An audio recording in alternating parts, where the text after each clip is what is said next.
Good evening. Welcome to the Fright Files. My name is Chris Harmon, but you can call me Dr. Fright. Tonight, here in the pits of darkness, you will hear stories of the most frightful, starting from the least frightful to the most frightful of them all.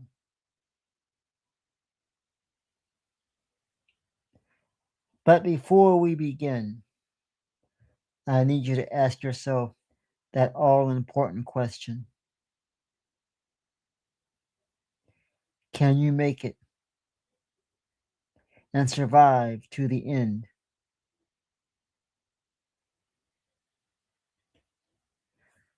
We begin tonight's story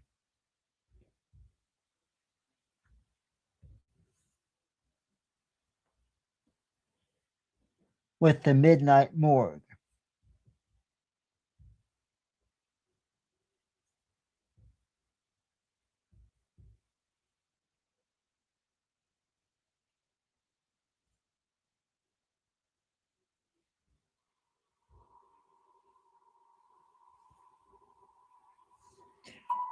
St. Augustine's Hospital, a once thriving medical institution, has been abandoned for decades. The morgue, located in the hospital's basement, is said to be the most haunted place in the building. You see, the legend goes that at midnight, the spirits of those who died in the hospital rise from their slabs, seeking revenge on the living. A thrill seeker with a love for ghost hunting convinces his friends to spend the night in the morgue, armed with cameras and ghost hunting equipment. They break into the hospital on Halloween night, determined to capture evidence of the paranormal. The air is thick with the scent of decay, and the silence is oppressive as they make their way down to the morgue. The morgue is cold and dark. The metal slabs is covered in dust and grime. The group sets up their equipment. The flickering lights cast an eerie shadow on the walls as they wait for midnight to strike. They begin hearing strange noises, footsteps echoing down the empty hallways, the faint sounds of whispers, voices, and the unmistakable creak of metal.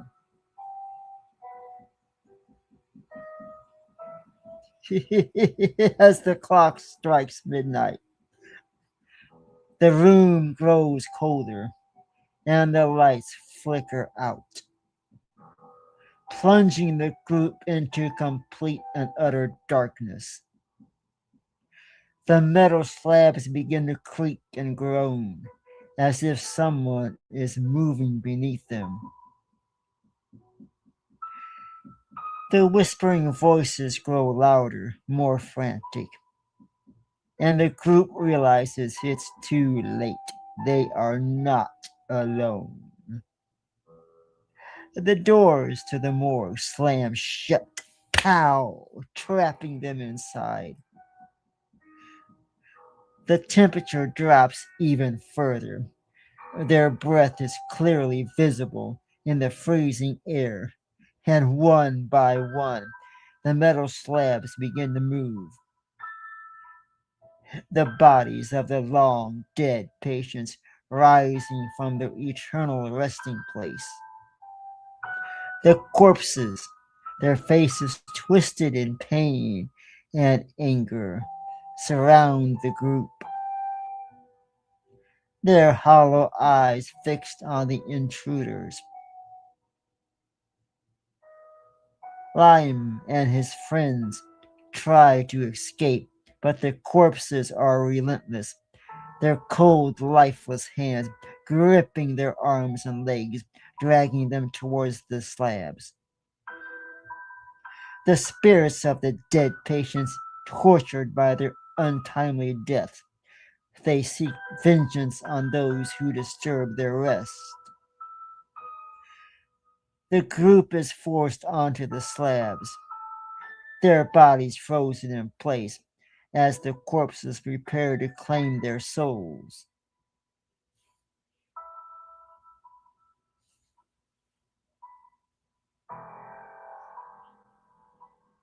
Just as the spirits are about to extract their final revenge, the clock strikes 1 and the lights flicker back on. The corpses collapse back onto the slabs, lifeless once more. The doors to the morgue swing open, and the group is left alone, their hearts pounding in their chests.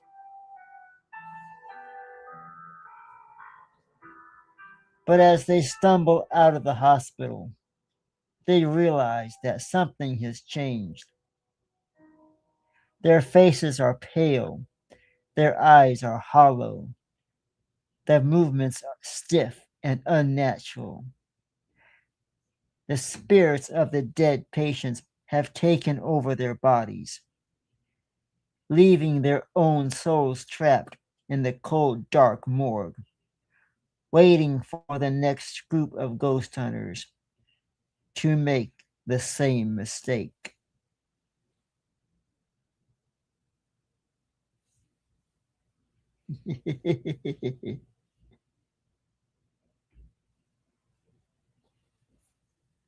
How did you like our first story of frightful terror?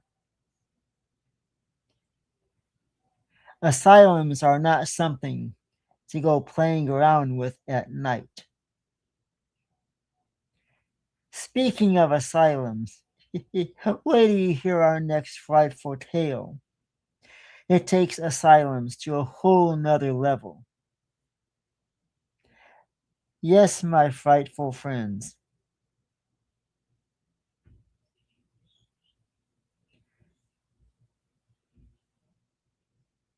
this is the tale of the ritual room.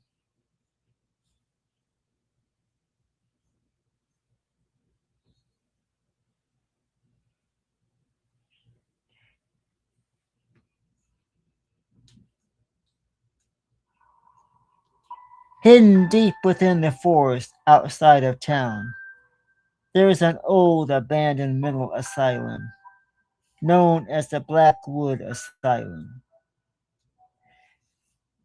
You see, decades ago, it was the site of a horrific experiment and dark rituals leading to its closure. Now, the asylum sits crumbling in its ruins, its halls echoing with screams of patients who died there. The most feared part of the asylum is the ritual room, where it's said that a doctor turned cult leader performed ghostly rituals to summon entities from another dimension. Mark, an urban explorer with a fascination for them,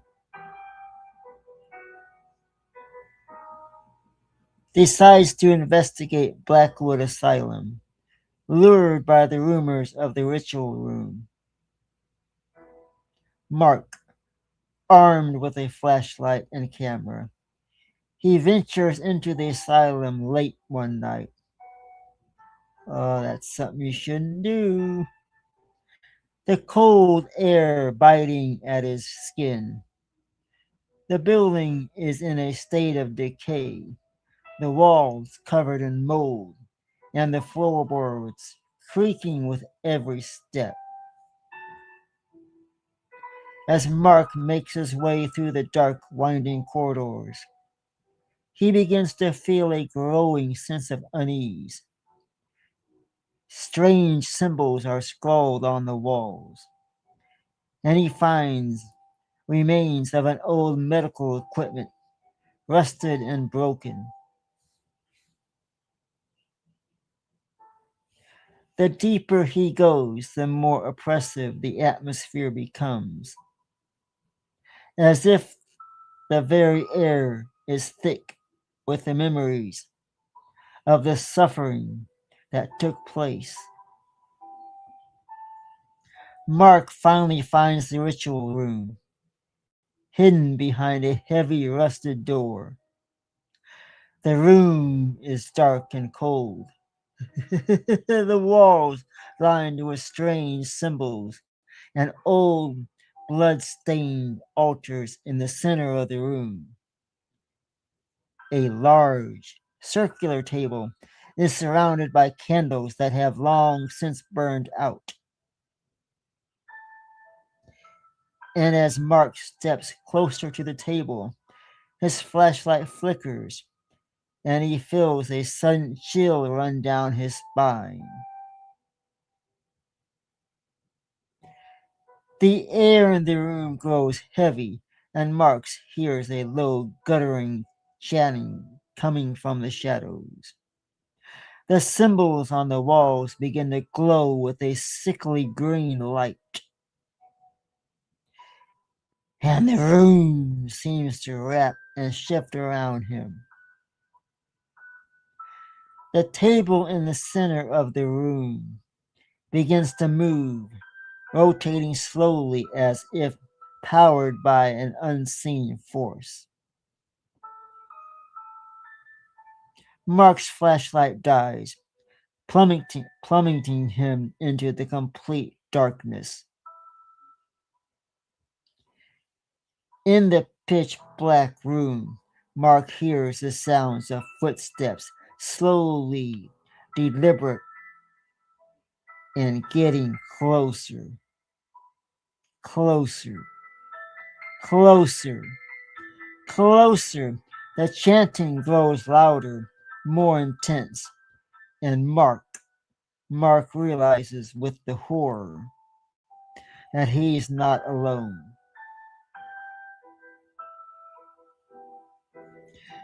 The entities that cult once tried to summon have been waiting, trapped between worlds, and now they have found a way through.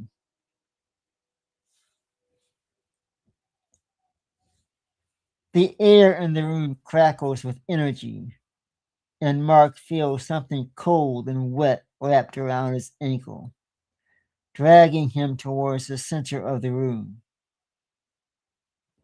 He struggles to break free, but the force is too strong. The last thing he sees before he's pulled into the world, into the void, is the table spinning open, revealing a dark, swirling portal at its center. Mark's camera falls to the ground. The lens cracked and the room goes silent. The next day, the asylum is found abandoned, but the ritual room is gone, replaced by a solid wall with no trace of a door.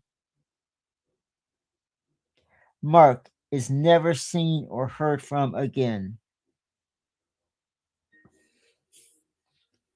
but his camera is discovered in the forest. The last photo showing the ritual room was something dark and monstrous emerging from the portal.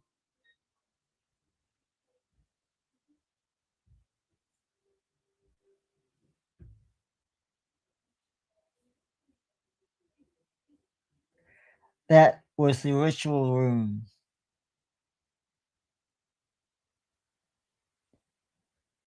And if you have survived our first two stories, congratulations. As we venture to story number 3, the tale grows colder. The fright grows stronger. Now let's see how brave you souls are as we move to our next frightful tale.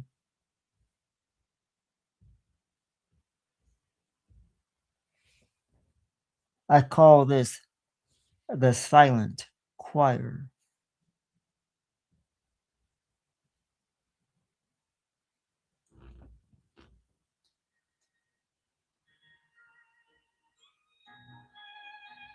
In a small town with a deep religious history, there is an old church that stands abandoned.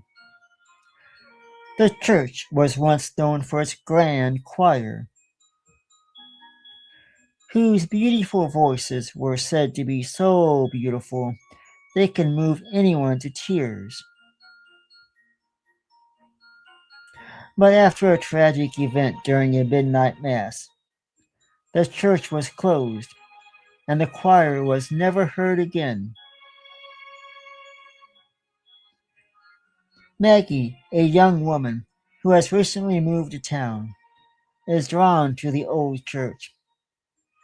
She's always been intrigued by the supernatural and loves visiting haunted places. One night, she decides to explore the church, hoping to catch a glimpse of the infamous silent choir. As she walks through the crumbling maze, she hears faint footsteps whispering, echoing from the walls, like distant voices struggling to be heard.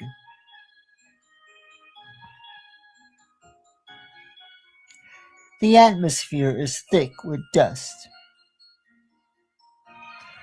and the scent of an old decaying wood. Maggie approaches the choir, her heart pounding with anticipation. The air grows colder, and she hears the faint sounding of singing. The singing haunting, as if the choir is still there, trapped between worlds. As Maggie steps into the choir's loft, she's struck by the beauty of the voices, but something feels off. You see, the singing is mesmerizing, pulling her deeper and deeper into a trance. Suddenly, the voices grow louder, more intense, and Maggie realizes that the choir isn't just singing, they're screaming.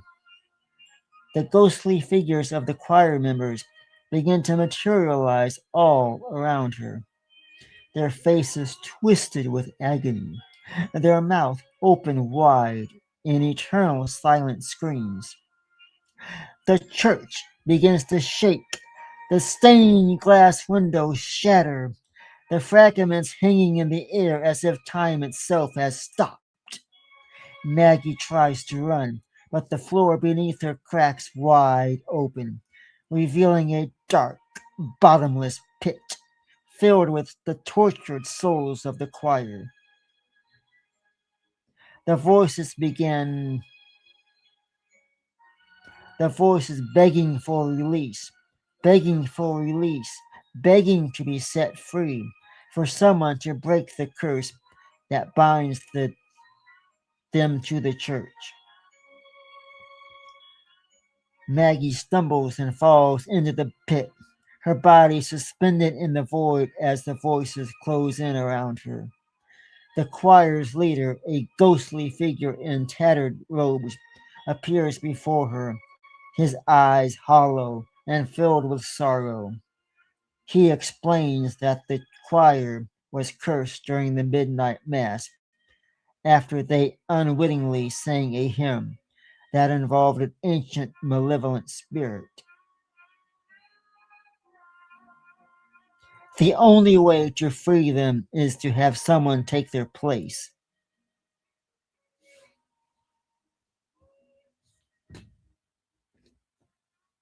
Desperate to escape, Maggie tries to plead for mercy, but the leader shakes his head, his expressions filled with regret.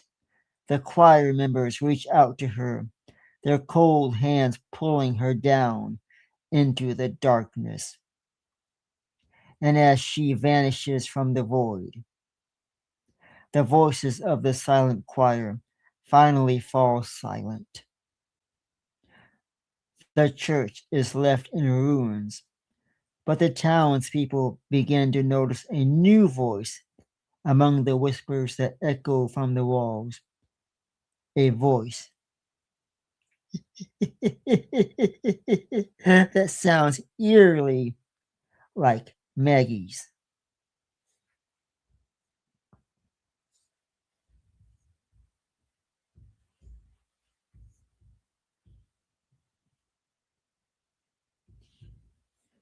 Thank you for listening to the silent choir. You've made it this far. We have one more story to go. Ask yourself, can you survive till the end? 'Tis the all-important question from Dr. Fright to all of his frightful followers. And now we reveal the final story of the evening. This story is not for the weak of heart. This story is not one to be taken lightly. This is the most frightful story of the evening.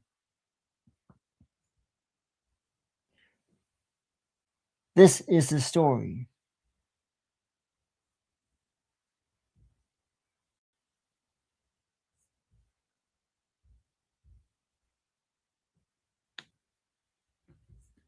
of the shadow surgeon.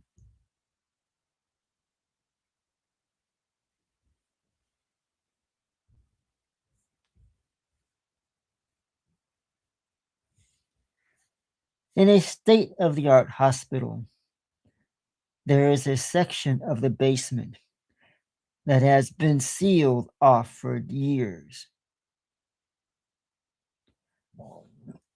The hospital staff avoid talking about it. The rumor amongst the nurses is that the basement was once used as an illegal surgical clinic.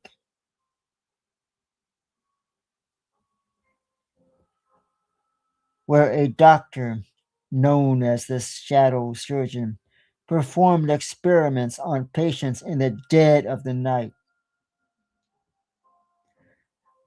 Dr. Mia Price, a new surgeon at the hospital, is assigned to the late night shift.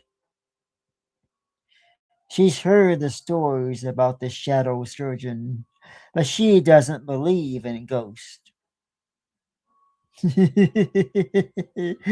Oh, she made a big mistake. One night, after a peculiar, grueling surgery, Mia decides to explore the hospital's basement, curious about the old tales.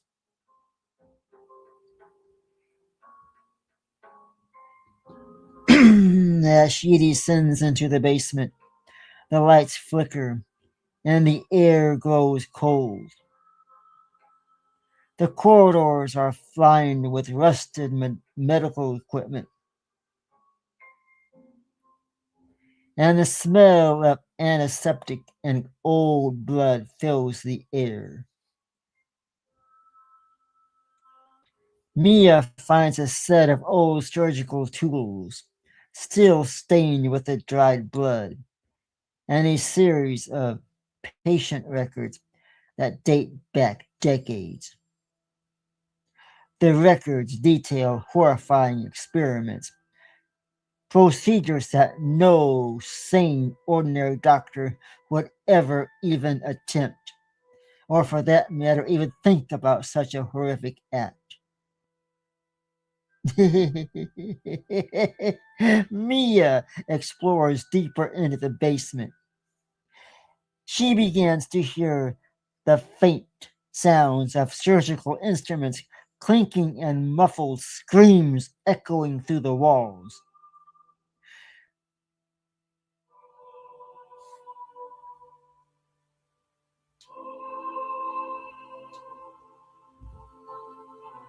Shadows around her seem to move, twisting and contorting into their grotesque shapes. She finds a door at the end of the hall, marked with a red cross, and against her better judgment, she opens it. Inside, she finds a fully equipped operating room. A fully equipped operating room. Pristine, despite the years of abandonment. The walls are lined with jars containing personal organs, and the operating table is set up as if it's ready for surgery. The air is thick with scent of formaldehyde, and Mia hears a voice, a low, gravelly whisper, telling her the shadow surgeon never left. The lights in the room flicker and die, plunging Mia into sincere, pure, and total darkness. She feels cold hands on her shoulders, pushing her towards the operating table. The voice grows louder, more intent, and the instruments on the table begin to move on their own. Move on their own. Mia is paralyzed with fear as the shadows of the surgeon looms over her, scalpel in hand.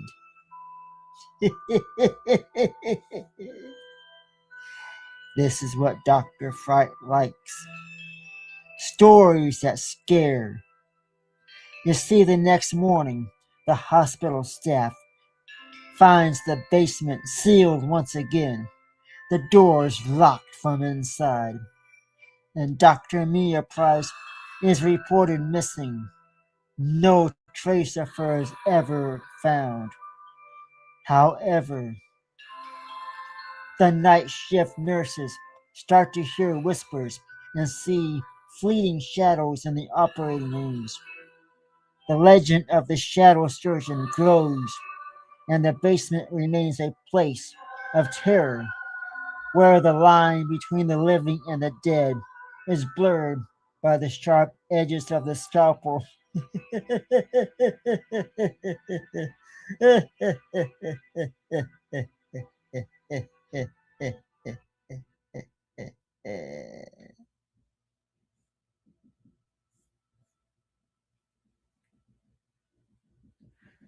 Well, my friends, it has been the most frightful evening we have had in quite some time. I have much enjoyed bringing fright to all that watches. I hope you have enjoyed this most frightful evening. And congratulations to all of the Fright fans who are still here with us.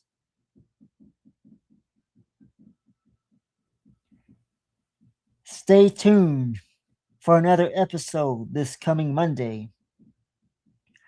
We will have a special guest join us by the name of Sean Bond. He is going to show us some frightful evidence of UFO activity and some unknown things that only fans of the Fright Files will be able to witness. these relics, these artifacts that he will show us, is sure to send shivers down your spine. But until then, Dr. Fright must go back to his resting place.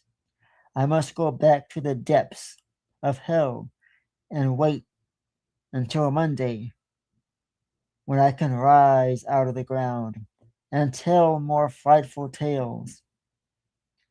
Until then, this is Dr. Fright.